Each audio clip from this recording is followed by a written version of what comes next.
श्री स्वामी समर्थ भक्तांनो, आज मी तुम्हाला स्वामींची अशी एक अद्भुत आणि चमत्कारिक गोष्ट ऐकवणार आहे, जी ऐकून तुमचे मन अगदी थक्क होईल आणि स्वामींवरील तुमची भक्ती अजून दृढ होईल.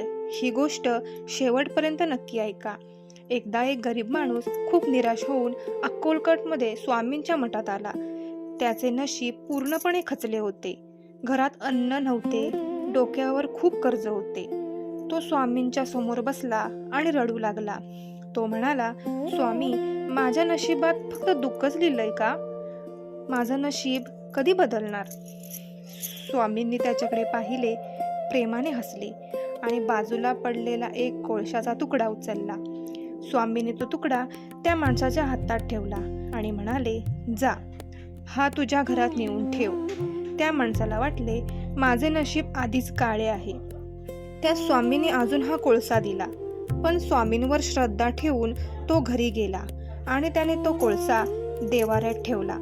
दुसऱ्या दिवशी सकाळी जेव्हा त्याने देवाघर उघडले, तेव्हा मोठा चमत्कार झाला होता.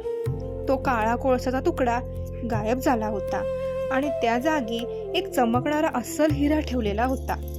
तो माणूस धावतच मठात आला आणि स्वामींच्या चरणावर पडला.